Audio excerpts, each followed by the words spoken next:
Welcome to the No Clue Podcast. I am one of your hosts. I'm Tyler. I'm Mike. And we're back. Second round, finally starting today. As we're recording, this is Saturday afternoon, early Saturday afternoon.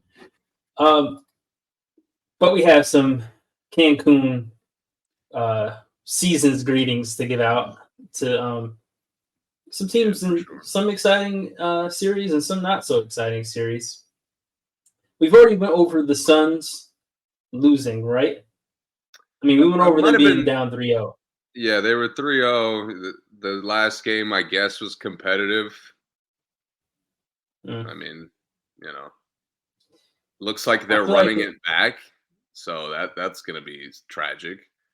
I always feel like the sweep closeout games are competitive because, like, the winning team just, like, it's hard to get the motivation when you know it's statistically. You could lose 3 and still get another one. Yeah. So, and I think that's kind of why the Lakers, won a game, even though they played really well in that game. But it's kind of why the Lakers won a game. So you said the Suns are running it back, as far as we know, right? I mean, based on the comments, based on Vogel still being there. I mean, not saying he'll be there, but they're clearly not like eager to make drastic changes. Right. What kind of drastic changes could you see them making? Obviously, the point guard thing, I think we've talked about it. The media has talked about it enough. Other than the point guard situation, is there any other drastic changes that you think immediately helps this team without moving the big three?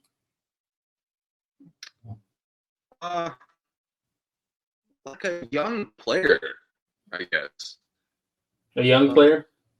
Like a hungry player. I don't know if it's not that they need like something specific on the court. Mm-hmm. They just need a high motor guy. I'll give you a guy I don't even really like, Okoro. Mm-hmm. Like a guy who just works hard. He's like, if he fouls hard. He won't back down to anybody. He'll take any assignment. You know what I mean? Yeah. Like they just need high character guys in there because they're lacking on that. Yeah, I agree. I think that's a good point. I think they thought that they would get that out of Royce O'Neal, maybe. And they thought Okogie would be that for them, and he kind of fizzled out throughout the year, or they kind of lost confidence in him throughout the year, and they struggled to find any kind of energy in the games when it wasn't like just purely negative of the big three, kind of being negative with each other. I mean, they got the worst matchup too.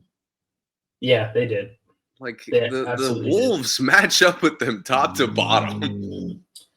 Yeah, and they're probably the most hungry team in the West. They all, Ant-Man is one of the most hungry stars in the league. And then Gobert is, this year he's played fantastic. McDaniels has been hungry all year. Hungry defenders. They're a hungry defensive team, number 1 defense in the league. So bad matchup. There is a level of credit to give the Wolves for how complete they looked in this series. Absolutely.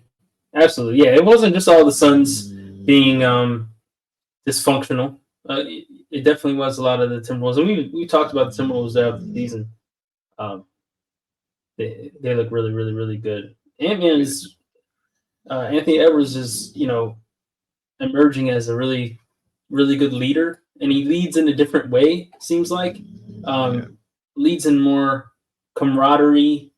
I don't want to say it's like an admiration love that he has for them. Like everyone admires him on the team and respects him, which I think for a young player is pretty difficult because I think he's probably the youngest on the team, and I mean that plays a lot. Yeah. So, all right. Anything else about the Suns? I mean, I do think they'll be a little bit better if they get lucky health wise. But as in, like the big three playing all season. Yeah, but it's like again. I mean, we talked about it predicting the chances of them being healthy coming in were low. Right. So I just they're another year older. And their supporting cast doesn't have the depth to really overcome injuries, even to other key guys. I mean, Grayson Allen goes down, and I'm looking at them like they need shooting. I know, and I mean they made that a big deal in the series, and he only, he barely did anything in 2 games he played. Yeah. Exactly, but like just his presence to like his threat to space the floor, and now it's like your spacing is even worse. Yeah. I mean, I can't even really think of many teams that lose one shooter and all of a sudden, maybe the Lakers. But besides that, like all the other teams have such shooting depth that one shooter shouldn't destroy their spacing entirely. Yeah. Yeah. I thought the Pacers were going to be hurt by losing shooters. Mathurin is kind of a scorer, not really a shooter, but then trading Buddy, I thought that would affect them. And it might have for like 5 games. And then they just got right back on track. Let's see, who else? Let's go to the Clippers and Mavericks. Yeah, this one's fresh on my mind. Series, right? Mm-hmm. So are you surprised at all about how it went? These last 2 games, are disgusting. They're bad losses for the Clippers. Like the Pelicans, you're still a young enough team where I get it. That's why I was so mad at CJ, because it's like I understand everyone playing poorly except you. Like you've played well in the playoffs. Been to the Western Conference Finals. I mean, bro, the Clippers, these last 2 games, I can't even explain what the game plan was. Me either. I mean, it's like I just know whatever it was, they weren't doing it. They're switching like usual, but it's not. They're not even like committing to switching really. Mm-hmm. Guys are like standing around they can't rebound on Dallas. Like Dallas is not exactly a rebounding juggernaut. No. And they had guys flying in all over. I mean, Kyrie was flying in for second chances. Yeah, one major thing for me with the losses that the Clippers had in this was I thought if there was one team that could manage like switching lineups a lot like Dallas likes to, I thought it would be the Clippers. Because they have a team where, their bench is basically just full of versatile guys who, I don't know if there's one player on the team who I know like the one position they play other than like, the centers. Other than the centers, everyone else on the team is relatively positionless. So I thought that, with the Mavericks trying to go big, go small, go big, go small, they go back and forth a lot. Luka's at the 1 sometimes. Sometimes he's almost like the second biggest guy out there. Sometimes Kyrie's handling the ball. Sometimes he's not. Sometimes they have Exum like playing a small forward. Like they do weird stuff. Josh Green plays power forward for them sometimes, kind of like a Josh Hart kind of thing. So I thought the Clippers would be their prime, like the perfect team to combat that because they have those lineups they can do. And they surprised me with not being able to combat it at all. Yes. This was the one Western series I'm like, this is an even matchup. Yeah. With or without Kawhi, by the way. Yeah, and I'm pretty sure I was like, yo, this is going to be star players versus star players. Like it's the role player impact shouldn't dictate how the series goes. Right. And to be honest, like top to bottom, this is one of Luka's worst series. Yeah, I would say so. Kyrie had a couple bad games. I mean, the supporting cast, Tim Hardaway missed most of the series. Yeah, Kyrie and Luka, not only did they both have some bad games, they really only had like one game where they both played well, like where they both put it together. All the other games was one or the other. So, yeah. It was just the Clippers looked so inept. Mm-hmm. And like Ty Lue, that's him coming back and getting an extension is just insane to me. Mm-hmm. But with that being said, like I told you after the last game they won, I'm like, yo, Harden being aggressive, like Paul George being aggressive, it can't stop. Right. And it's exactly what stopped. Mm-hmm. I could forgive if they went out shooting poorly. Like, okay, Dallas is better. That's fine. That's not even what happened. They couldn't stop anyone. They couldn't rebound. Paul George couldn't even get clean looks on guys that are like have no business checking him. Mm-hmm. Paul, you can't score on Daniel Gafford. I mean, he had to make a lot of moves, on ball. They had a really hard time getting guys open off the ball, like a lot harder than the Clippers should, because they have a lot of good screeners on that team. They have hardworking guys. A lot of threats on the team where you think there would be a lot of spacing and room for guys to get open off ball, and everyone had to, basically go one-on-one to get a bucket. And Harden, again, just disappears. He had one amazing game, and then everything else was just mediocre. He's just like he's jogging around. He'll make a nice play. He'll make a nice shot. And it's like, James, why don't we go back to that? This is why he shouldn't be on the ball as much as, people want him to be. The point guard Harden should be, retired, unless you have someone else that's like a really good ball handler that is there with him. But the point guard Harden, I mean, if he's only going to be aggressive 60% of the time or 40% of the time, you can't do it. You can't have a ball handler that lacks that much aggression and consistency. Dude, you're setting your role players up to fail because Terrence Mann, some games he barely touches the ball. And this last game, he has to be the hero? Like, why is he even put in positions to turn the ball over? Because the star players aren't being aggressive. Yeah, exactly.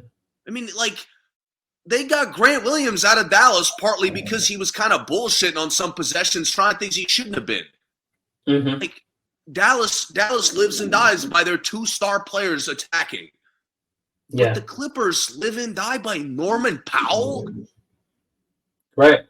Or like Russell Westbrook some games. It's so stupid. It is. It's really bad. I don't understand it at all. I don't know how the Clippers found a way to match. Like, the Suns' future looks bleak. Mm-hmm. The Clippers, with their sheer, like, quitting, match that. Yeah. Because I really, there's nothing to be excited for with this team running it back. Nope. I mean, they already told us they will, because with extending Kawhi. Mm-hmm. And now, after you extend Kawhi, we don't want to pay Paul George more than Kawhi. What? Mm-hmm. What are we talking about? The one who plays twice as many games, and who actually is there at the end of every season. Yeah, and again, I'm mad at Paul as much as I am Ty Lue or James or Kawhi, but like, this team is like fundamentally broken. Of all the teams in the West, they're the team I least want to run it back. In the West playoffs, at least.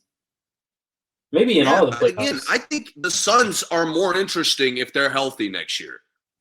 Yeah, I agree. Yeah. The Clippers, we've seen enough. The Clippers had a month where they looked like a contender, and they just said, nope, that's too much work for us, guys. Yeah.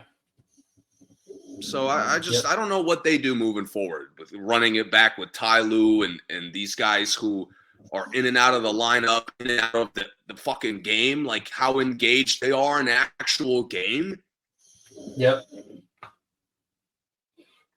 I mean, Ty Lue with his lineups, it confuses me so much, especially like with the bigs. I don't know how Plumlee and Tice go from like really contributing all season to not playing at all in some of these games. Bro, And then Daniel him feeling Tice the need to, literally did not get a minute. yeah, and then he feels the need to go small ball with like with like Paul George as the biggest guy on the court. It's so Which dumb. what It's is the such thought process? losing basketball. Yeah, yeah. PJ Tucker played the last 2 games, I think. I know he played the last game. I think he played the game before that too, I mean, when the series was basically I've almost been over. begging for it from like March. Yeah, It took Ty Lue on the verge of elimination to figure that shit out. and I never really understand what coaches think like will happen if they put somebody in the game. Like, what negative impact is PJ Tucker going to have on the game that's like so bad that he can't take some of Amir Coffey's minutes? That's what I'm saying. Like, Tice what's couldn't really going to touch. be that? Like Tice couldn't get in for 2 minutes and pick up 2 to 4 fouls. Like, why not? Yeah, and go for the Tice just going for blocks is better than just people getting layups. At least Tice is going to go for the block and maybe get a foul. Maybe he won't. At least Tice catches the ball like every time, unlike Zubac, who is like a 60% catch rate. Yeah, Tice has a little bit of range too. Like force feed him. He's not a good 3-point shooter, but you're not gonna leave him. You're not gonna let him shoot all night. Like Paul George feeds him in the post. He throws it right back. I'm like, yo, why? Zubac? Yeah, it's so annoying. I'm like, Paul, there's no need. He's not even looking to like go to work. Like he doesn't have a mismatch. He doesn't. It's not a mismatch. He's not asking for the ball. You're just throwing it to him. Yeah. Yeah. It's so frustrating. Yeah, it is. It is. I think I've been very critical on Ty Lue, like for the majority of us doing this podcast, like before he even came to the Clippers. So I don't really have too much more to say about that. I think it's nonsense. I don't really know why he gets so much credit. I don't know what he's done to deserve the credit. He took 3 Hall of Famers to the finals, and 2 amazing Hall of Fame plays on the court. Honestly, won the game. I don't even care. Like Ty Lue's been so trash. I'm just mad that he couldn't play Tice a minute. Yeah, Tice and PJ Tucker definitely got a raw deal this series. What the fuck? Both playable that last game, they said it on the broadcast. It was PJ Tucker's 103rd playoff game. Yeah. Like, come on, Ty Lue. You know better. He doesn't. Allegedly, he does. I mean, apparently he doesn't. Apparently not. I would think. I would fucking assume, but that's on me, I guess. Yeah. Okay. Moving on. We'll stick to the teams getting eliminated. Celtics eliminated the Heat in 5 games. Heat didn't have 2 of the 3 best players. You can debate whether Terry Rozier is as good as Hero and Bam, whatever. They didn't have Jimmy Butler. It was clear they had no structure on the court at any given time. They couldn't get good shots. They couldn't get consistent looks. Like Hero could come down and hit a crazy shot here and there, but he couldn't. Like they couldn't put a run together really for basically the whole series. And the Celtics are just have way too much talent, straight up. Yes. Yeah. Their there's talent really not is much else to say about it. Their longevity is like their continuity is overwhelming too. It is, yeah, it is. Because they definitely, especially for a team like that, right? And they flipped the defensive switch. The last 2 games they locked up, and then that to me is like, I want to see that more consistently from them. Yeah. But like I did see a lot of good things. Jaylen Brown was aggressive. He wasn't like settling, every touch. Jason Tatum was he still can't see the floor well for a full 48. Mm-hmm. But it's he's showing moments of like good feed, good kind of pass to the assist, starting to develop instincts in some of the plays they run, but it's just not consistent enough. Yeah. But they're kind of figuring it out, I guess. Yeah, they are. Jaylen Brown, however, has not gotten any better at taking care of the ball since the epic meltdown. The year they went to the finals, where he Boston's elimination game. Jaylen Brown at least 5 turnovers whenever that happens. Jaylen Brown had averaged more turnovers in this series than any 3 Miami Heat players combined. Any of them. Any 3 you want to pick, Jaylen Brown had more turnovers than those 3. And Tatum also would have led the Heat in turnovers. Drew Holiday also would have led the Heat in turnovers. Derek White would have led the Heat in turnovers. So and Derek White is the only one that's like often trying to make the right play. Yeah. Oh, I'm sorry. The other 3 guys, Hero had more turnovers than Tatum, but everybody else would have led the Heat in turnovers. Hero was really bad. The Jays, I don't understand why the Jays refuse to take care of the ball. It's like a conscious choice at this point. Conscious choice to make sure the other team gets a couple easy ones. Like, I've never seen guys attack into help. Like, guys, can we, like, the help is there to stop you. Why? Yeah, I don't know. And a lot of players make this mistake in, like, moments. Maxey did it, in the series we're about to talk about. I mean, I could list pretty much a player on every team that's done this. Like the Norman Powell's another one. Like, the help is there, and you try to swing through it. Mm-hmm. Like, the James Harden kind of started that, but now, now you're not getting that call in the playoffs, especially if you're not clear. Like, guys are clearly just reaching. Yeah, if you're initiating the contact, they're really not calling it now. Exactly, and guys are still Tatum just can't help himself. No, he can't. And he's mad at the no call every time. I'm like, Tatum, it's a trend now. Yep. So there's just certain things about them that are so stubborn, I feel like. Yeah, I completely agree. But other than that, I don't have much else to say about that. I think, Miami will run it back. And they should. They should definitely give Terry Rozier a year to play with these guys. For sure. Okay, moving on to who? Who's next?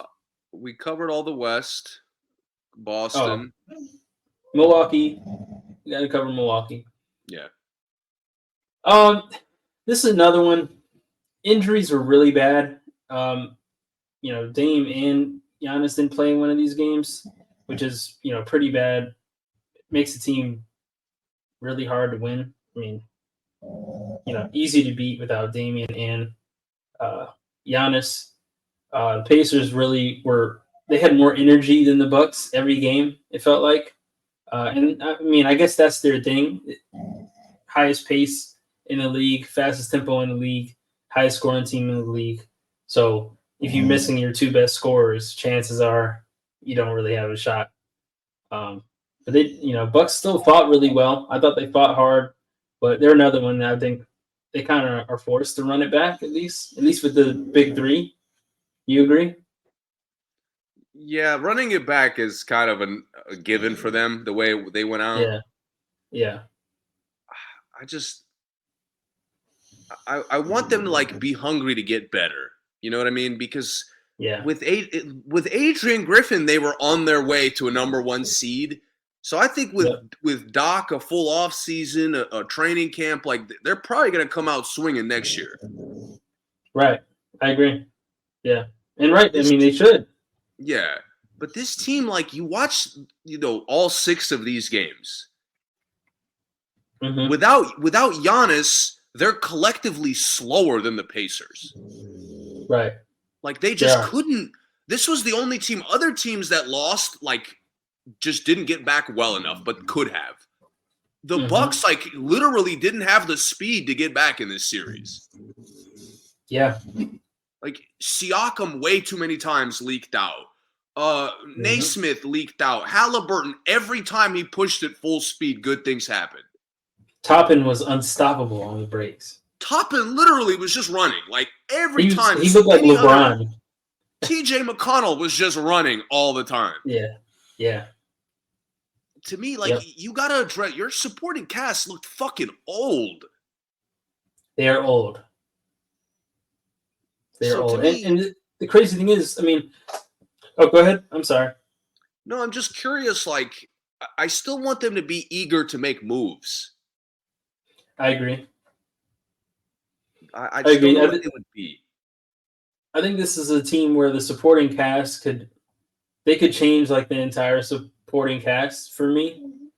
And I mean, I think they should keep Bobby Portis because he's, a great sixth man, but everyone else on the team is so expendable because I think this is kind of the beauty of having a top 5 player in the league like Giannis is, that the structure can't change that much.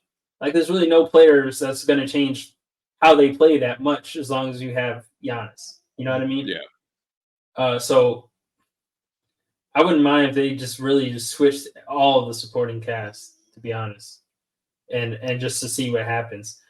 Even the short stints of Beauchamp and Andre Jackson, Marjon Beauchamp and Andre Jackson we got in this, and AJ Green.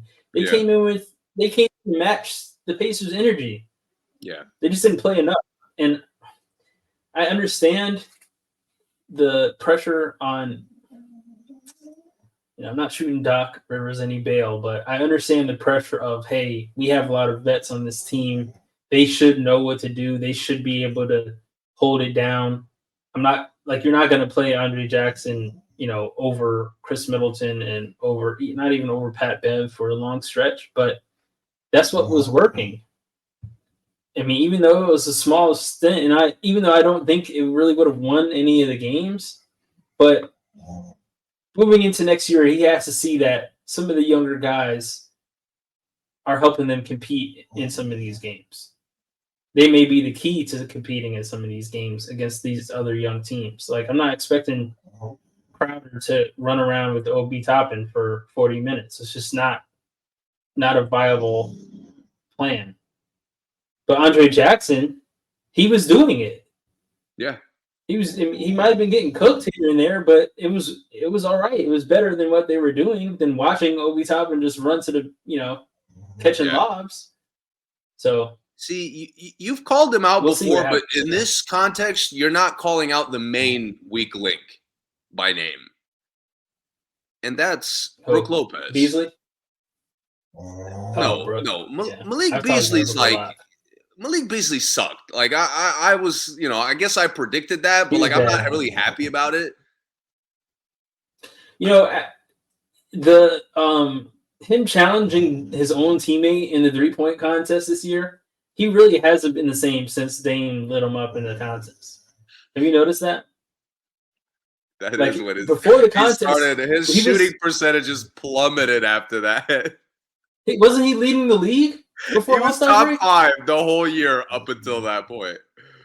Yeah, I think I feel like him and Grayson were 1 and 2 up until All-Star break, and then after Dame scorched him in the 3-point contest, he hasn't been the same. I didn't even think about that. That's hilarious. I thought about that as soon as it happened. I'm like, oh, Beasley's this is gonna be good after this. Because he talked a lot of trash too. So yeah, he was really, really, really bad. And you're right, Brook Lopez. I didn't bring him up just now because I think I've talked about him enough on the pod, but he's the one starter that I think has to change immediately. Bro, he's he's not even washed. I hate that he's not washed. He's just selfish. He's selfish, and he just is not the effort. We're not getting the effort. Yeah. Tice would have been an upgrade to him in the series. 100%. Not skill wise, but for what they needed to do, Tice would have been out there, like we said, he would have been hacking at least. At least he would have got to under the basket. I just like without Giannis and then with Dame hurt, like Brook Lopez had a chance to play good basketball and he didn't. Yeah. I guess that game they snuck, without Dame and Giannis, he kind of played well, but then he doesn't build on any of that. Right. He had a chance for an easy 20 and 12, 25 and 15 game. I know that's a lot, but he could have gotten it. He's one of the worst. He's 7 feet, right? Like it's he's pretty tall. Yeah. Looks 7 feet. He's one of the worst 7-foot rebounders in NBA history. Oh, absolutely. Like I'm serious. I'm so serious. You could probably track his like rebounding percentage, and it's literally like bottom tier for all 7-footers. Yeah. I mean, the amount of times he gets like 5 rebounds or less is just mind blowing. Yep, I agree. It's really bad. I mean, it's bad enough that he's like the only must trade. He's a really good role, like a screen and roll guy. He has he has touch in the post. He can take advantage of mismatches. He could space the floor. Doesn't mean you got to shoot 9 of them. His shot distribution, God, is so disgusting. It's approaching Vucevic levels. It is. Absolutely is. It's worse to me because I don't know why he takes like logo threes. Like he takes crazy range shots. He calls for the ball from Dame on the perimeter. Like, have you lost your mind? Yeah. Yeah. It's bad. It's bad. He's the one I really hope they do move on from.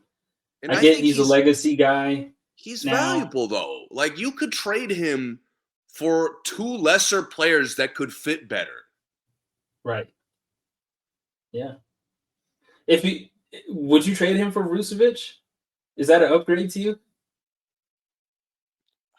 Or is it even? No. I mean, it's like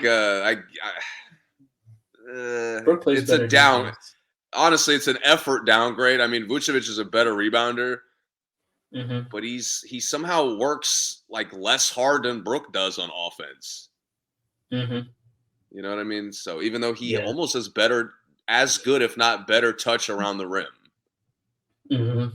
but it's just never playing to that strength. I asked you this off air, but I think it's a good conversation to have on air. Do they need a floor spacing center? Because I think that from their play style over the last few years, even with Budenholzer, I think that they have made it seem like Giannis has to play the 4, and they need someone who can, space the floor a little bit better at the 5, so Giannis can really kind of play the 5 most of the time. An inside presence, rebounder, shot blocker, all that stuff, while, Brook is the, pick and pop guy, and Giannis is the pick and roll guy because he can't shoot. But do you think that they have to have that? That's what I'm curious about. I don't really know the answer. I'm not expecting you to be, there's no right answer, but problem is with a good coach, the answer would be no. And forget the coach. Honestly, forget the coach. They're like you said, they've been too stuck playing this way. Yeah. Specifically Giannis, like, to me, because he hasn't developed a post game, he's not really efficient in isolation. Like, it's just I don't trust that adjustment of making Giannis like a more, what's the word? I guess it's more of like a versatile offensive player. I don't trust that adjustment. Wait, you're saying you don't trust it if they had a big man that didn't space the floor? Yeah. Okay. Yeah. And now I can't really visualize Dame getting as many layups Mm-hmm. and as many like drives specifically to the rim. So I just feel like Well, they don't really have a lot of nuance beyond drive and kick, yeah, and like they didn't really like play to that well in this series. That's what bothered me. that they didn't drive and kick well. Yeah, like I No, they understand didn't. it. It's not like the Pacers were locking up. Really, only Naismith locked up at any point. Yeah, well, I think one thing the Pacers did well was they kind of just let Turner and Toppin kind of handle everything in the paint. Like when it came to defense, Hmm. they just was like, all right, if he's gonna drive, at least make him drive on, like, at least somebody be there, and then everyone else just kind of stayed home. It felt like they didn't really collapse that much because they didn't really have to without Giannis. Yeah, That's the tough thing because Giannis makes them collapse because you need two people to stop him. But everyone else, they just like, all right, we'll just play D. If you get blown by, somebody help, but everybody else just stay home because they didn't really have to send two to anybody else. Like you don't need to send two for yeah. Dame's drives. He's 6'2". I really like the Pacers showed like a game plan maturity that I didn't really expect from them. Yeah, me too. Yeah. Where they pressured all the guards, picked up Middleton full court most of the series. That showed in the last Hmm. game. Uh, Hmm. Picked up Dame full court most of the series. Like that showed as the series went on. Yep. And they obviously ran the floor exceptionally well, which is their strength. Like that's a team that's looking to play to their strength. Yeah, that and they kept moving well. And I know that sounds very like a small thing to casual basketball fans, but you look at a lot of these other series, specifically the Celtics Heat series, the Suns series, the Clippers series, um, the Lakers series. I mean, other than the Nuggets, most of these teams don't have any movement when somebody has the ball. It's so But the stagnant. Pacers had a lot of backdoor cuts. They had a lot of like show and goes. Guys coming up off the screen and then sliding down to the basket. A lot of ghost screens. They did a lot of cuts to the basket. And again, I think so much of it was because with Giannis wasn't there, stuff looked a lot easier. Like I just don't think Toppin was going to catch an alley oop like every game if Giannis is there. Hmm. But uh, that's part of the game planning. Know who's there, know your personnel. And they knew those guys were there, and Siakam was exposing everyone Yeah. because he really didn't have anyone that could guard him in this series. Honestly, that series was as impressed as I've ever been with Siakam. Yeah, me too. I think that was Siakam's best series of his career, I honestly. mean, I was higher on him. Like, I didn't think he'd impact winning as much as he has, but I think I was a little more positive on them getting him than you were. Hmm. But I didn't Hmm. I didn't see him being like the flawless fit to whatever they need from a forward. See, I mean, I think maybe I wasn't, but maybe I wasn't on the pod. But I really was positive about them getting him. My only fear was whether Halliburton and him could both play together at the same time, play well together at the same Hmm. time, which I'm not I so do sure remember that. I've seen yet. Maybe here and there a little bit. Halliburton Uh, Halliburton had a weird series. Like, I can't really pinpoint. I guess he was good, but like I can't really give him great or bad at any point. yeah, I mean the game winner he had was great, but beyond yeah. that, like there was a lot of That game he moments was when good. he The yeah, overtime there's game a he lot was of good. moments when he dictated the game well, but like he wouldn't really sustain it, and he would still kind of make like inexperienced mistakes at times. Hmm. And then there was times when he was even engaged defensively, and I'm like, yo, the Pacers, like, if he's gonna be a two-way player and he's gonna get stops, now they run off of him getting stops, like that's even more transition layups for them. Yeah, It just didn't yeah, see enough. I didn't see enough, but the steps are there. yeah. I agree. I agree. Um, okay. I'm excited for the Pacers moving forward. I mean, not this next series, but I mean, moving forward throughout the years. I am excited. I do want to see just one game. Siakam and Halliburton both look great instead of the alternating thing they're kind of doing now. But they're interesting. They're very interesting, and not having Mathurin in this series was like there were some moments where I thought, hey, can we get someone to just give someone a just a straight up one-on-one bucket? And other than Siakam, they really didn't have anyone else like that. Which I mean, a lot of times they didn't need it because they were just running up and down the court. But in the half court, Mathurin would really help them. They still struggled when the game slowed down. Yeah. That's what I love. That mismatch. That's why I love their role players run regardless. Like even when there is no transition, like Obi will just run from corner to get back, But yeah. What's tough is I know he was hurt, but it was stagnant when he was there. It was, yeah. He lacked aggression a lot of the year too. It's gonna be very important his development. But I think they're in great shape to run it back. I mean, I don't even know how this next series is going to play out for them. But I really like how they're improving. I do too. I do. Okay, lastly, Knicks, 76ers. Best first round of probably since the Denver and Utah Donovan versus Jamal Murray series. Mm-hmm.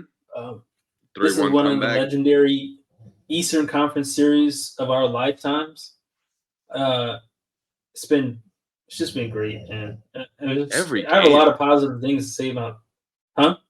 Every single game, there was not a breather in any of these games. Facts. Yep, every game was great, down to the wire. Knicks won by a combined 1 point in this series. That's crazy. And crazy. You really think about all the games, that's what it felt like. Yeah, it did.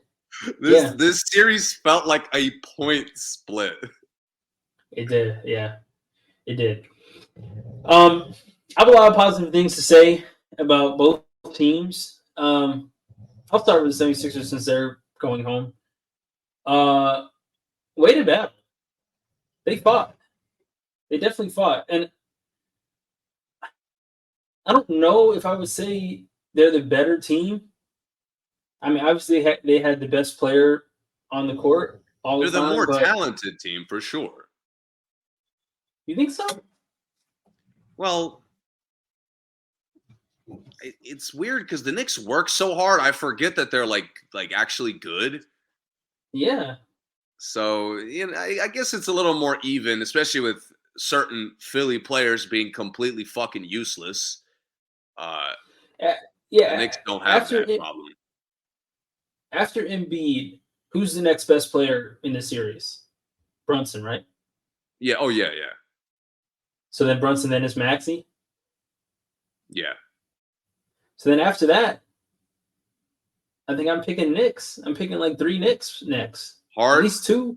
Hart, Anunoby, and probably Hartenstein. Yeah, maybe, yeah. I may pick Oubre over Hartenstein. Maybe. They're close though. Yeah. But yeah, so I don't know if they're the better team, but I think they fought really well, especially another team. I don't know if Embiid was 100%. I never really know anymore. It wasn't. He was hurt, really hurt. Yeah, and then the Bell's palsy is crazy to have. I don't know how he was playing through that, to be honest. Yeah, for people who don't know, that's when half of your face doesn't work. Yeah, and his eyesight was messed up. Yeah, it's hard to open your eyes. It's hard to keep your eyes open. I lost a contact one time and I couldn't play. I was struggling to fucking dribble, dude. Yeah, so imagine if one of your eyelids stops working. Yeah, dude. you're so right about this. Everything I hated about the Clippers last two games is like Yeah. the flip side with the Sixers. Like every time they struggled, they battled. Yeah. They battled together all the time too. Like it wasn't just Embiid being great. It was such a team effort. Them getting back in the games was such a team effort all the time. Mm-hmm. The way they embraced the crowd the last couple games, like they fed off the energy, like they matched the Knicks' intensity, which I don't know how many teams could do that, to be honest. Yeah. Yeah. And I mean, and people, I'm not saying us, but people who think that like the 76ers should have been better in this series, they're the low seed. The Knicks are the number 2 seed in the East. Let's not forget, like they earned it without their best player, second best player, however you want to look at it. So 76ers were good. They were good in this series. The Knicks were just a little bit better. Just a little bit better. 1 point better. And I thought Hart and Anunoby, we mentioned, were the next third and fourth best players. Yeah. But their impact possession to possession was like astronomical. On both ends. It was fantastic. I mean, Anunoby was like stronger than every Philly player, literally. Mm-hmm. He held his ground against Embiid, who looks significantly bigger than him. Paul Reed looked tiny trying to do anything on him. Mm-hmm. I couldn't even fathom the Knicks going small with Anunoby at the 5 and still locking up exactly like they were. And that's exactly what they did, because I clearly underestimated how strong Anunoby was. Super strong.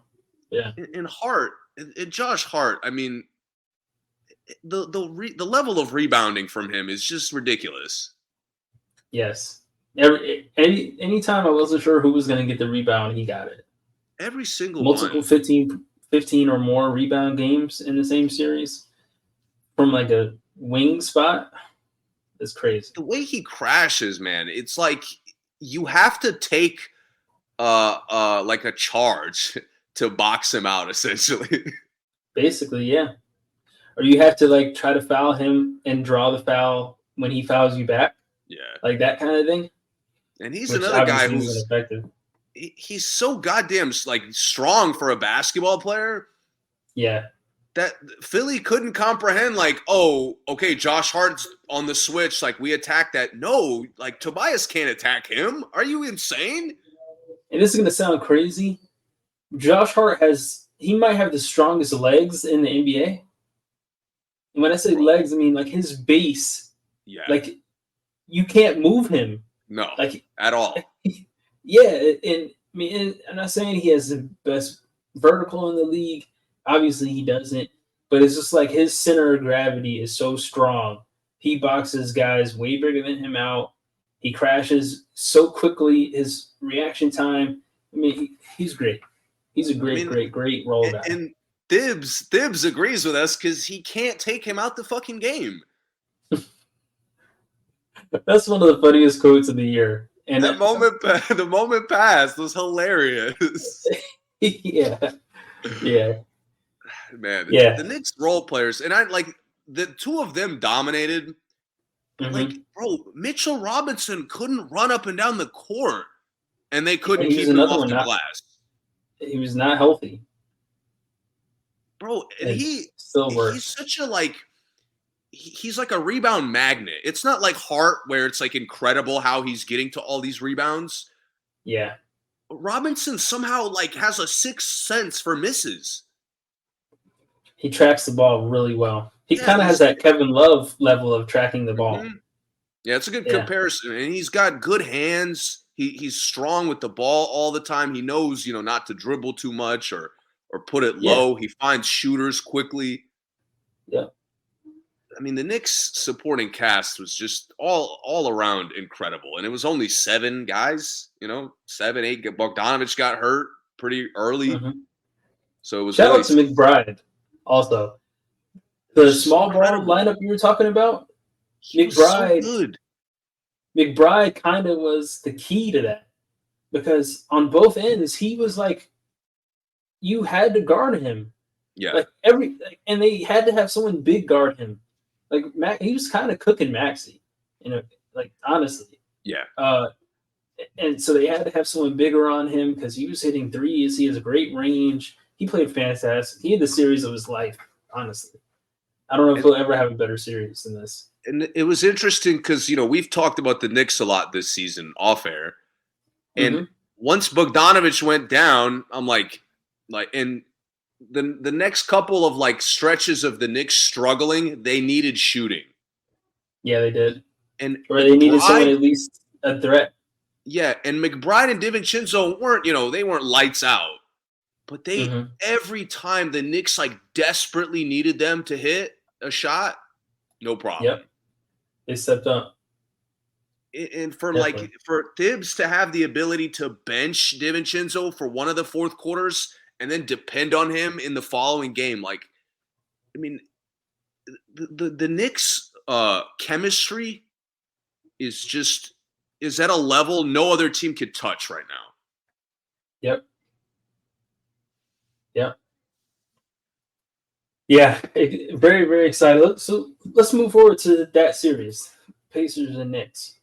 What are your thoughts? This is a very interesting series to me. It is to me too. Because both of these teams, if they make it through this round, now they're going into next season as a clear-cut contender. No doubt, no, kind of no frustration about something they're missing. They're clearly good enough to make the run. I'll say the Knicks more than the Pacers, but yes, I agree. Because they're missing Randall. Because I was gonna say because they're getting Randall back. They're getting someone, they're getting who has been their best player back, and the Pacers are just getting Mathurin back. But but Randall, there's an individual conversation to have about Randall that's coming not that soon. But it's going to be a tough conversation to have next year based on how he comes back. It is. And you know what I'm talking about? It's the same way I view Paul George, where I think very highly of him, and yet he pisses me off so often. I have very similar feelings about Randall. Yeah. I think very highly of Randall, but when the time comes where there's other options, we're gonna have to talk about it. Gotta think about it. Yeah. But this series to me, I'm really curious to see who wins the rebounding battle. Because the Pacers showed in this first round that they're willing to put the work in. Yeah. It's going to be kind of offense versus defense.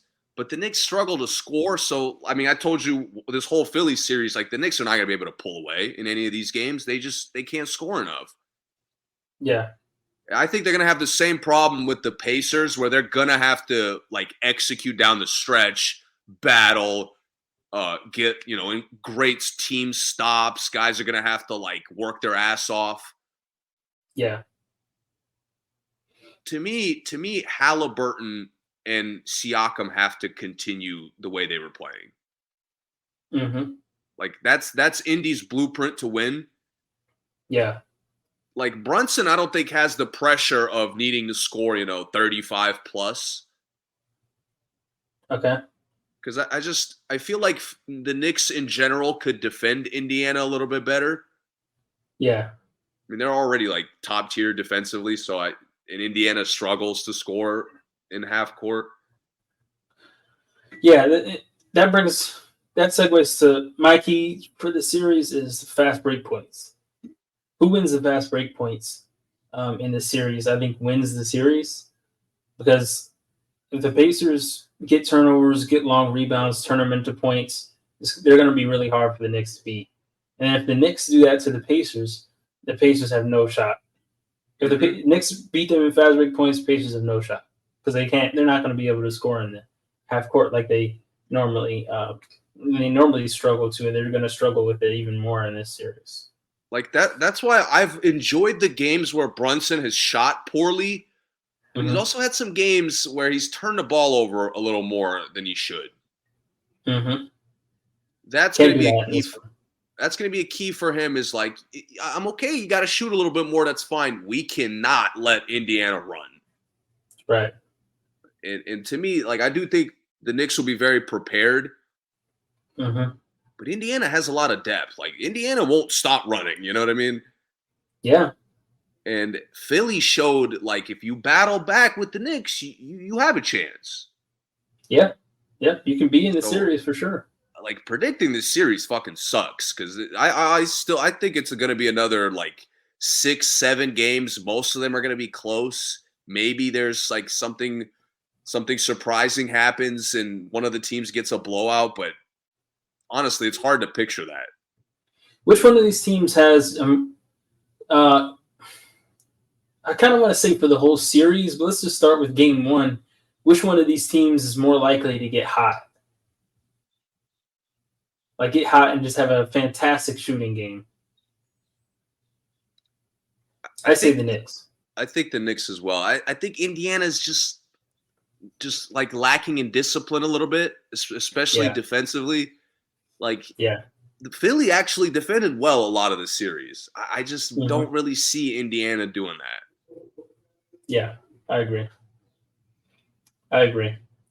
And I don't see Indiana stopping the bleeding. That's the other thing that's tough. Like Philly could stop it because like Maxey could get a turnover and get an easy basket. Embiid could hit a spectacular shot. I mean, Pacers can do that, but it's more of like a collective effort for them. Yeah. Okay. Let's go to the Thunder and Mavericks. You don't want to actually pick, since we're getting the head start on it? The Knicks and Pacers? Yeah. Knicks and 6. I'm going to say Knicks and 7. It's 7 to me. Okay. And I think Indiana will really impress me if they push it to 7. Gotcha. So you really think Knicks and 6, but it could go to 7. Yeah. Pretty much, yeah. I got you. All right, Thunder and Mavericks. This is tough for me because I really don't know. Like the Pelicans were not a good like preview of the Thunder for me. I've been saying that since that series ended. I think the Mavericks could come out here and like punch them in the mouth the first 2 games. Like really wreck them the first 2 games. Well, especially the first game. First game, yeah, but OKC is home court, so I doubt they'll lose the first 2 home games. You know how close Oklahoma is to Dallas? Very. And a lot of the Oklahoma City's been in Oklahoma City for a while, but before that, people in Oklahoma were Mavericks fans. Yeah. So it's gonna be. I mean, the Knicks and Philly had some of this too, and it wasn't. Yeah. It's not as close as Oklahoma and Dallas. Right, and the thing is, both those teams are old. OKC is not very old, so a lot of the people over 30 in that arena were probably Mavericks fans 10 years ago. You know what I mean? Like, yeah. Just saying. I'm not saying that's a fact, but it's very possible that the home court in OKC may not be as much in their favor as they hope. OKC is such a tough team to. I mean, I've said this multiple times. I think they play the drive and kick game so well. They do. Like there's a level of self-awareness. There's a level of okay, it's time for the best players to have the ball most of the time. Mm-hmm. And there's never like Isaiah will take bad shots, but he won't he won't touch the ball too many times. You know what I mean? Yeah, I gotcha. Yeah. Where this happens with the Bucks sometimes where like a role player will just have the ball a lot and it's like, why? Yeah, and he doesn't if he has the ball, he doesn't have it for long. That's the other thing that's good. Yeah, if he has all their role players every catch, they're either shooting the ball, attacking the rim, or passing it. Like it's very basic. There's no BS to it. Mm-hmm. And it makes again, it makes them very self-aware. So I do think they have a good chance to win this series. The Thunder? Yeah. Yeah. Yeah. The thing for me, and it's kind of hard to analyze Dallas because the Clippers played so fucking soft. Mm-hmm. But I got to see if Dallas rebounding well is going to translate into the next round. Dallas has the size advantage in this series. Exactly. Right? I mean, Chet gigantic size advantage to me. Chet's the tallest on either team, but after that, Dallas probably has the next four taller. Dallas got depth at size. Like, right. Chet's prone to get in foul trouble. He's not that strong yet. Dallas got four guys that could go, battle with him strength-wise. Yeah. Yeah. And Lively's probably the highest jumper in the series. Yeah. I mean, to me, Derek. I'm not sure how much of it was Dallas focusing on that and how much of it was just the Clippers being bad. Mm-hmm. To me, if Dallas punishes them on the glass, which is something they should look to do, mm-hmm. I mean, they win in 6. Mm-hmm. Because that gives now you're getting extra chances. Luka and Kyrie are dictating the show even more. Mm-hmm. Shea and Jalen Williams would have to be flawless to match that at that point. Yeah. But to me, Dallas has to show an overwhelming advantage in some way. Maybe it's depth. Maybe it's a 3-point shooting, which is doubtful because OKC gets them up. Maybe it's their ability to get layups. Specifically, Luka being, really strong. Kyrie having a creative bag. Mm-hmm. But to me, Dallas has to show an overwhelming advantage here. They cannot match play style for play style, which is something they're prone to do. Yeah, and the thing is, the play styles are already very similar, but I don't. The problem is, I think I don't mean this literally. They're easier to check, but I think Shea is more likely to expose somebody on Dallas than Luka by himself beating someone on OKC or even Kyrie. I think they're just more energetic defenders on OKC. This is kind of the same thing I saw, and this is probably going to be the key for Dallas every series for as long as Luka and Kyrie are together. The two best players on the other team have to outplay Luka and Kyrie. Mm-hmm. Which is, it's a tough assignment, obviously, but I think Shea and Jalen Williams showed they're capable of that. Yeah. And to me... The problem is... Oh, go ahead. What were you going to say? But to me, it's Luka's, let's say 30 and 10. Shea matches that scoring 40. You know what I mean? Sometimes. The only tough thing about Luka is if he gets guys shots, there's no limit to how many points responsible he can be. Yeah. Especially if he gets to the basket and he gets to the right hand. Please, Thunder, do not let him get right hand layups in this series. I'm gonna. Anyway, they're too small. They're too small. But if he does and they collapse, Luka could have 15 assists and they could be all threes, and it could be really bad. It could be all alley-oops and threes, and the Mavericks can go on stretches where they don't miss any of Luka's passes. Yeah, and not saying the Thunder can't do that, but I think the Mavericks have more options. Thunder don't really have a lob threat. Not really. I agree with that. Dallas has to show they're a more versatile team. Yeah, that's going to be the key because I do think the play style is very similar. I think Kyrie is the X factor because he's someone who really doesn't have a lid on his points. I wouldn't be surprised if Kyrie got 60 in one of these games. I wouldn't be shocked because I know he can.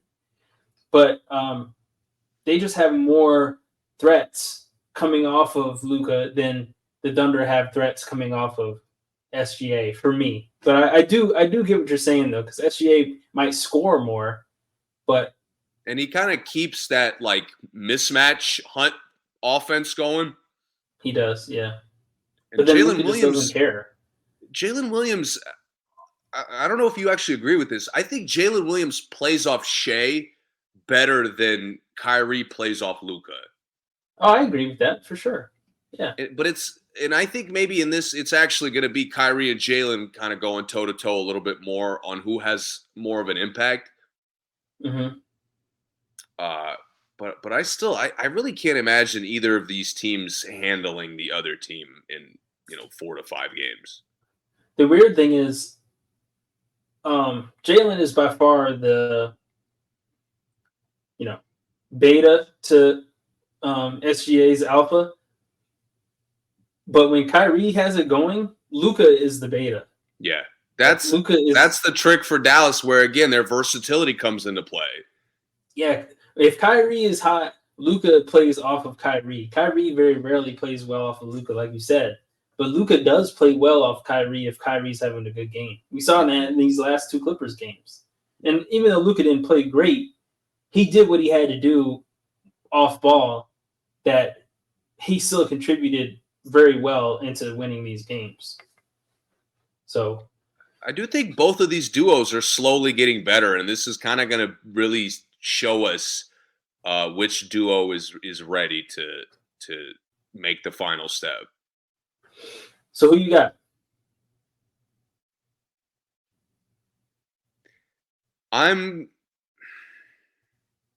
going to go out on a limb and take OKC in 7. Okay.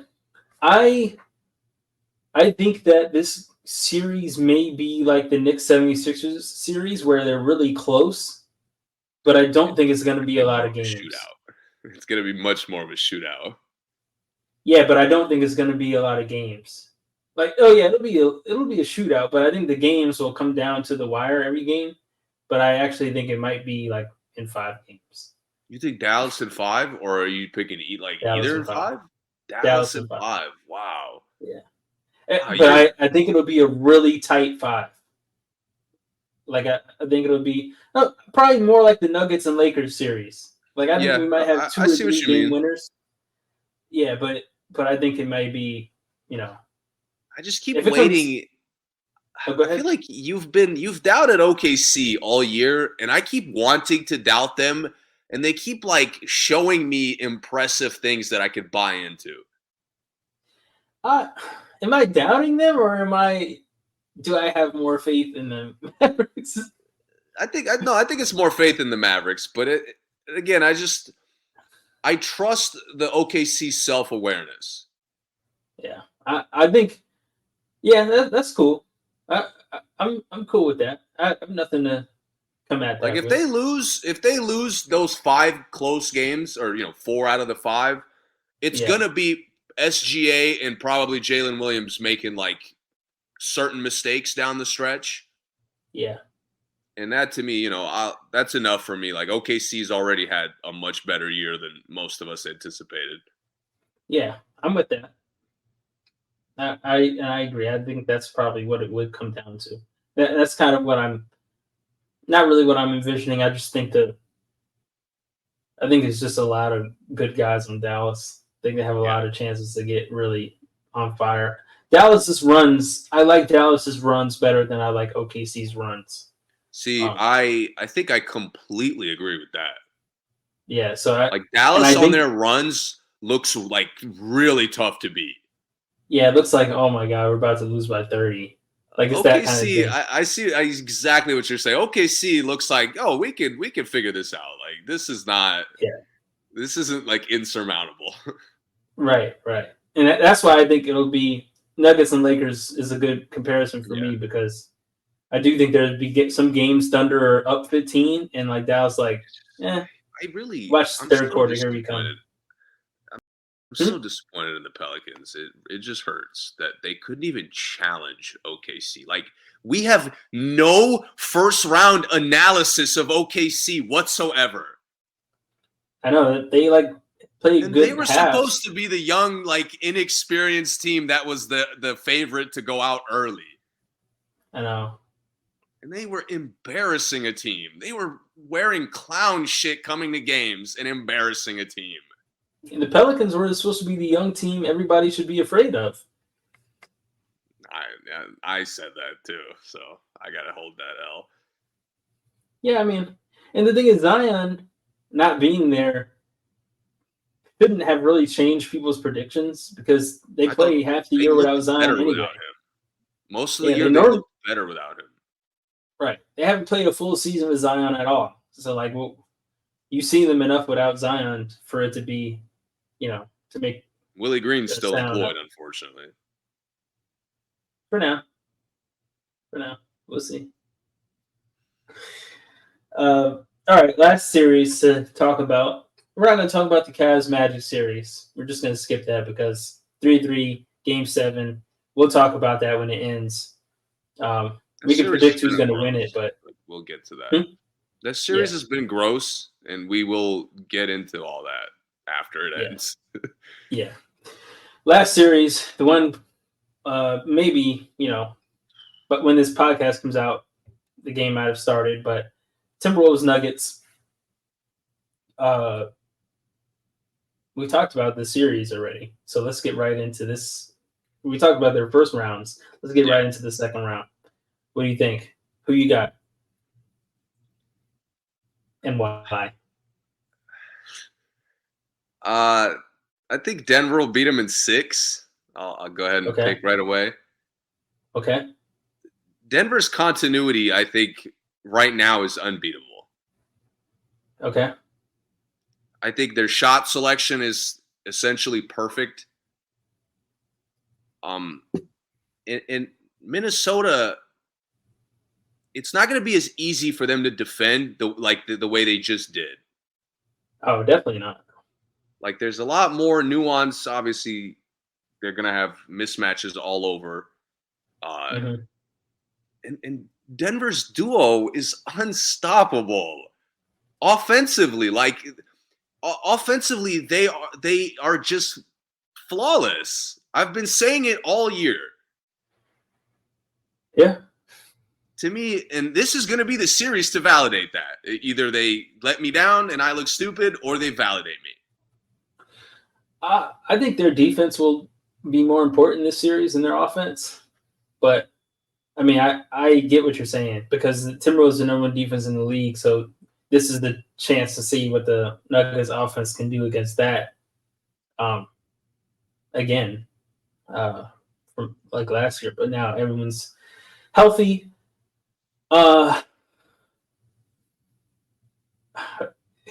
You're gonna say I'm a hater for my you're pick, not picking the Wolves, dude. I'm picking the Timberwolves in 7. All right, that's fair. I can, 7 games.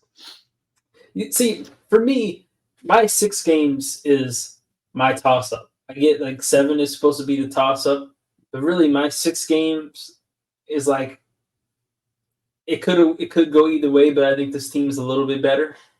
My 7 games is like these is more like it's going to come down to the best player thing for me. And I think Anthony Edwards might be the best player in more of these games than one of the Nuggets players. One more. It only takes one more game. There is a blueprint to beat the Nuggets. Like, you have to relentlessly attack their duo. But I keep waiting for teams to do it. And I think Minnesota is set up to do so. But the problem is the Nuggets dictate the pace so well that it's just like you have to execute all, like in possessions, you have to take care of the ball. You have to give back. You have to have a clear game plan for how you switch or how you guard pick and rolls. To me, Denver's overwhelming, I think. That's completely fair. But I think that Anthony Edwards has become like the ultimate pace dictator in a way that, again, I'm not saying he's better than Jokic. I'm not saying, he can control the game better, but with him he can score at any pace. Any pace that other team sets is not going to affect him. That's what makes it kind of dangerous to me. Like, if you go slower, Cool. He can go slow and is still unstoppable. You go faster? Cool. He's the most athletic player in the gym all the time. And there's nothing you can do to stop him. Or if you guys are going to try to like do more on offense, the defense is good enough. He's big enough. It just seems like there's no pace that he can't play at. And I know that may not be the same for like the rest of the Timberwolves, but it really doesn't matter because the game's going to be decided by him a lot of times for them. Like if they win, he's going to be playing well. They lose, he probably didn't play that great, or Nuggets really just played a lot better. It's hard for me really to describe, but they're tough, man. Timberwolves are tough. They are. They're tough and they're big, and they have a lot of mismatches too. And I think that they have the length to not have not be at such a deficit around the mismatches that the Nuggets create. Like, they have guys long enough to get on Michael Porter Jr.'s shot. Not that it'll stop it. It probably won't. But they have guys that at least could put a hand in his face better than like Reeves not jumping and Michael Porter Jr. just simply jumping right over his hand, and then at that point he's wide open. But I think Timberwolves have guys for those kind of things. They're good, man. I'm thinking about this series, and I actually disagree with you on Anthony Edwards. Okay. To me, the X factor here and the deciding factor is the Wolves' front court. Oh, absolutely. Yeah. I agree with that.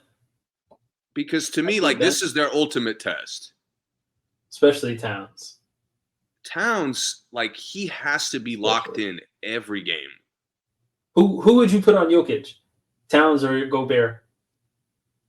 And why? God, that's tough. That is tough. That Chris Finch is struggling to figure that one out, I'm sure. I would start with Gobert. Okay. Down the stretch, oh God, I'm scared to even say it. Down the stretch, I would do Towns. Mm-hmm. Because the problem with like if you're guarding Jokic poorly, it's not even Jokic that's what's killing you. It's Aaron Gordon's like easy shots, right? It's him getting this endless easy shots. Yeah. And that to me, like I gotta have Gobert to kind of contain that. Mm-hmm. But like Towns, I'm counting on him to stay out of foul trouble, which basketball gods should strike me down for that with the way he's played. I completely agree. And I agree with you also that if Timberwolves are going to win this series, those guys have to They have to match Jokic's production. Yeah, like, somewhat. Just their impact, because they're more so role players. Them playing really well, now Jokic has got to work on the other end, not just to guard. He's got to work harder to rebound. Yeah. And they're just like, again, them playing on both ends can match him. Towns has to average 20 points a game in this series or they have no shot. To me, no shot. Towns has to be aggressive. Oh, it's stressing me out, putting my faith in him.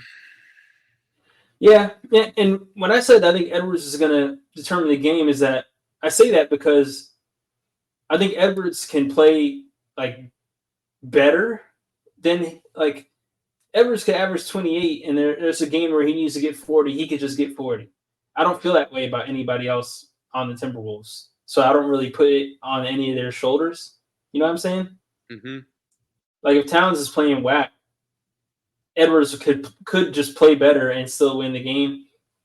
But I do think those guys have to be consistent. Gobert and Towns have to be consistent for it to be competitive for 7 games. But yeah, it's tough. What did I say? Timberwolves in 7? Yeah, I'll stick to that. What's so tough about both of these teams is like, this is another situation where you would think they have the personnel to guard Jamal Murray. But I don't know if anyone He's unguardable. That's the thing. Like, Jamal Murray has an element of, like, contested shots don't matter to me. Yeah. And, again, the Nuggets will work hard just for him to go to work. Like, that's what I love about them. They'll, whoever got it going or whoever's got the better matchup, they'll just, like, force it, and the playmaking will center around that. How we're, like, spacing will center around that. Yeah, that's good basketball. Right. And the continuity to me is what's going to be the kind of the edge in the series. Yeah.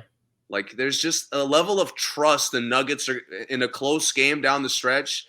Like, you know that what they're going to go to, what the Nuggets are going to get, and it's going to be a good chance for them to win. It is. With Minnesota, we're gambling. Like, trusting them to close games is a gamble right now. Yeah. I guess so. Yeah. That's why I want to pick, like, to me, if the Wolves don't beat them, the Nuggets are winning another championship. You think the Timberwolves are the only team that could beat them? They're the only team that could defend them well, for sure. Maybe another team has, like, some situation where they can outscore them, which, again, another thing hard to imagine. But the Wolves, to me, are the only team that could, like, really guard them. If that's possible. Yeah, well, we shall see tonight. Very excited for this. I'm very excited. 6? Yeah. Okay. I'm very excited for this first game, how they match up, because, like, I'm thinking they got to put Aaron Gordon on Anthony Edwards, right? Aaron Gordon? Yeah. No. KCP, probably. Gotta be KCP. I don't know. I think I'm putting Jokic on Towns. KCP and Nickeil Alexander-Walker is going to be a fun matchup. I mean, I know he comes off the bench, but them chasing each other around is going to be fun to watch.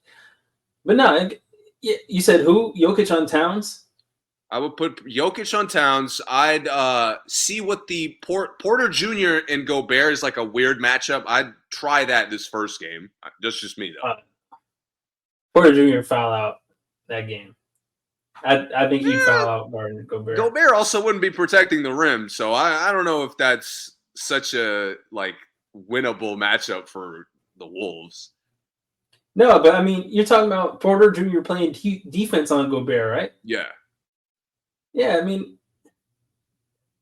yeah, if anyone who drives is getting an easy layup, Porter Jr.'s not helping defense. We'll see. So how are you matching up this first game if you're Denver? I'm going straight up. I'm going KCP on Edwards, Gobert on Aaron Gordon, and Towns on Jokic. And then, the other guys. See, I think Denver, one of their sneak, like, attributes is they get weird with matchups. Now, I would go McDaniels on Porter Jr. I would go Edwards on Porter Jr., McDaniels on Murray, and Conley on KCP. Yeah. I imagine McDaniels is going to take the majority of that assignment. Yeah. And he has to listen.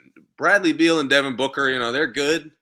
Jamal Murray is better, like, at scoring the ball. I'm gonna be honest. Yeah, he is. And if better, I mean, I'm sure a ton of people would disagree with me on better. He's more, like, explosive scoring the ball. Yeah, it's two different kind of scores. Right. I mean, Booker gets baskets off the dribble, but he's not really a off the dribble scorer. Yeah. Murray is strictly off the dribble scorer. Like, you're not worrying about him catching and shooting. That's not really the danger of guarding him. So it's a different kind of thing. It's like, guarding Rip Hamilton versus guarding Kobe. Yeah. No, I'm not saying Booker is Rip Hamilton, obviously. I'm saying just the moving without the ball is really what you're worried about versus I got you. Murray. He just has the ball all the time in some possessions. That's the thing to me, like, in my view, Denver will, maybe not this first game, but Denver will have to match up weird at some point. Yeah, they will. They will. And to me, like, that's going to be the Wolves' moment to like take advantage of that. Gordon is too slow. You said Gordon on Edwards, right? Yeah. He's too slow, I think.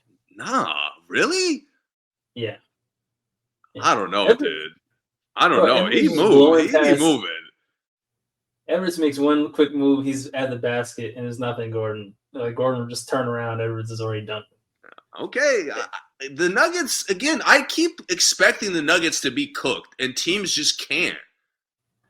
I am probably a bigger fan of Aaron Gordon than most people because I've always liked him. I'm not just Denver Aaron Gordon. I liked Aaron Gordon when he came into the league. Yeah. I don't know if you remember that long ago how much I liked him then. I just think he's too. I don't know. He has a lateral quickness for Anthony Edwards, man. That's fair. I was watching the times Edwards was blowing past the Phoenix guys. I just couldn't believe like the dunk he had on KD in the last game. Listen, he blew past no Beal. disrespect, Aaron Gordon. Okay, there's a No, level of No, athleticism that he has. I'm not saying Beal can guard like Aaron Gordon. I'm just saying sometimes I don't think Edwards is that quick, but like he makes a move and just a little twitch, and he's like he blows past people. But to me, it's more dangerous to let his strength kind of stand out. Like if he's attacking and the guy you have on him is there, but he goes through him, like that's something he could continue to do.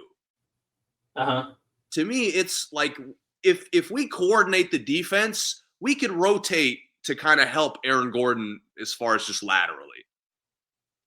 Well, I'm not. This is obviously hypothetical. I'm not saying they're going to be able to guard Anthony Edwards well, but if I know. Yeah, I know. The matchup to me has to be at least in like crucial situations, in like clutch time moments, maybe. Yeah. Aaron Gordon has to be the guy, in my opinion. I'll say this, to agree with you, I will say if they're worried about a switch, that's the switch I would want. Yeah, I definitely wouldn't want Jokic on him, but if we were gonna switch, I would want Gordon to be the guy that switches onto him. That makes sense. And I just don't want him guarding him the whole time. He has to put pressure on Denver to like struggle to find a matchup for him. Yeah, he does. That's one thing I think teams make a mistake. Like they don't really do the same. Like Denver hunts mismatches relentlessly. Other teams don't do the same thing to them. I know. I don't really get it. I don't know why the Lakers didn't do it. Right. And the few times they did, AD was like dominating every match. They matched them. Like they were figuring out the blueprint. They just couldn't execute it. And no one else was a threat. That was the problem. Yeah. That's not going to be the case in Minnesota because all those guys are threats. Everybody that comes into the game is looking to get buckets. Yeah. I'm excited, man. I think these games are going to be weird. I think both of these teams are going to obliterate each other at least once. I could believe it. But I think the close games are going to be like incredible. I think the real question is who is going to guard Naz Reid when he comes in the game. Oh, nobody. That's a mismatch. He's sixth man for a reason. Like he's there's nobody in the bench. There's no bench big that has like his combination of skill. No, there really is. He's a 7 foot, maybe Bam, and he's obviously a starter. Like, yeah, he doesn't have like skill and ability. He's so Naz's handles. His little hezzy inside out cross, like no one can do anything with it. Yeah, it's almost as good as Durant's hezzy cross. That's why to me, like you attack Jokic every play. If Towns and Naz Reid have to attack that matchup every single time. Yeah, they do. They do. Especially if they get it with some, like, in a good position. If they get a short corner, you have to go at him every time. Oh, just go. Like, use the pivots. Yeah. I mean, or at least take the shot. I just can't understand why teams can't light up Denver. Like, what am I missing? I'm with you. Too many Laker games. That's what it is. Yeah, that's one thing. The other thing is, I think Towns. If Jokic guards Towns, this is my last point. If Jokic guards Towns or Nas Reed, they have to spread the floor and keep Jokic off the glass, and see if they can get offensive rebounds. Like, as when I say keep Jokic off the glass, I'm not saying Jokic gets a lot of rebounds, but a lot of times Jokic gets a lot of rebounds because he is out there for 40 minutes. Yeah. Like he gets 15 rebounds and you think, oh, he dominated the glass, but he played 41 minutes, and he's always under the basket. So, but they have to spread the floor enough and everyone else has to crash to kind of disrupt the Jokic takeoff from the rebound game that the Denver has. I think that's going to be big. And I think they can do that. I think they're one of the teams that can do that. It's completely different players, but the element is the same of a one-man fast break with Russ and OKC back in the day when Durant left, where it's obviously let him get every rebound. It's speed. Here it's playmaking, but it's the same kind of problem. It's so much harder to match up if you're letting them immediately come down and initiate something. Yeah, it's Draymond too. Draymond gets the rebound, and the play has started. As soon as Draymond has the ball, the play starts because Steph is already moving, Clay's already moving. Somebody's going to be open. There's guys who do it poorly. Like Bam does that, but it's a really bad imitation of the other guys. Yeah, he doesn't have the vision. He doesn't have the same vision. But yeah, with Jokic, as soon as he gets the rebound, that play has started. The 24 seconds have started. The play has started. Gordon and KCP and MPJ are already doing some kind of action from the rebound, even if it's on a fast breaks. That is something I think the Timberwolves really have to work to disrupt, and you disrupt that by spreading the floor, spreading Jokic away from the basket, making him guard your threes, and letting anyone else get the rebound, or you guys try to get offensive rebounds. Yeah. Because if KCP gets the rebound, nothing happens. Nothing. But if KCP takes off, now you got to worry because he's fast. Now you're in danger. If MPJ takes off, now you got to worry because he'll catch you sleeping for a second. You're too late. He's getting the shot off. But the key is only Jokic makes that pass. Anyone else gets the rebound, don't matter if they take off because they just don't see it. Nope. They don't make the pass. Even Murray is a good point guard. He doesn't really make the look up pass. Reggie Jackson every now and then will throw a nice look ahead every now and then when he's out there. Yeah, but those. So as long as you keep the main guy, keep Jokic off the boards, the fast break has been disrupted that quick. So I think that's something big for the Timberwolves to watch. I hope Chris Finch knows that too. And that's what people do to the Warriors. Yeah, you gotta double Draymond. I'm coming off this Lakers series too much because it's the Lakers didn't take anything away from Jokic. No, they didn't. He's killing you with playmaking for 3 quarters, and then he's getting any shot he wants in the 4th quarter, and he's still playmaking. He never stopped playmaking. And then on Jamal Murray, you're just you don't understand how to switch and stay on him.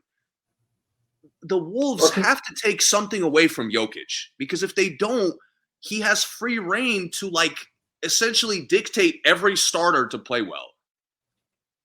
Yep. And with Jamal Murray, for me, I'm not a defensive coach, but for me, you have to.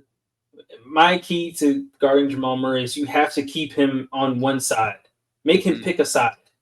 You can't give him free reign of the court because he's gonna just go where he wants. Just say, hey, as a team, you guys would say we're keeping Jamal on the left side of the court all game, and just keep him on the left side of the court so at least you know where he is and you know how to defend everybody else. But if you let Jamal do that thing where he dribbles to the right, come back, to the left. He, does a little spin move, comes back, get a screen, and he does all that all around the court. It's going to be hard to defend because you never know where you're supposed to be helping, who he's going to be looking at when he drives. It makes it really tough. I think the few teams that have kept Jamal on one side or the other, he just has to hit a spectacular shot, which he might. But you rather that than an easy bucket. I'd rather Jamal get highlights on me than have free reign of just destroying my guys anywhere he wants to go. Like, it's when he drives and hits something spectacular, okay. But when he like sees the floor in order to get a left-hand layup and nobody's there, like, we have to coordinate the defense better than that. Exactly. And the Wolves are one of the few teams that really like should be able to do that. Yep. Is game one a must win for either team? No, because I think both these teams can win 2 in a row. Okay. I think I'm with that. I think Wolves Wolves got to play well today. They don't need to win. They have to play well. Yeah. I believe they're home, right? They're the 2 seed. No, Nuggets are the 2 seed. Oh, it's in Denver. Oh, Mm-hmm. I'm more confident in my Denver pick, but I still think the Wolves got to come out and like show like things they could do well against this team. Mm-hmm. This can't be a blowout. Yeah. No one can get blown out in this first one, or else either one is in trouble to me if they get blown out early. Nuggets in more trouble because they'll be at home, but yeah. Okay. Last thing, real quick. Cavs or Magic, Game 7. I'm gonna pick Orlando in this one. I'll stick to the Cavs. Home teams have won at home every game. Again, I don't know how. I'm not confident in Donovan being healthy, but he had 50 hurt yesterday, so not really. It's kind of hard to gauge. Donovan is. I have no doubt in Donovan. Everyone else, I have tremendous doubt. Very, very, very fair. Like you said, we'll get to that next pod. But even guys I trusted have let me down for Cleveland, so they're tough. Mm-hmm. Yeah.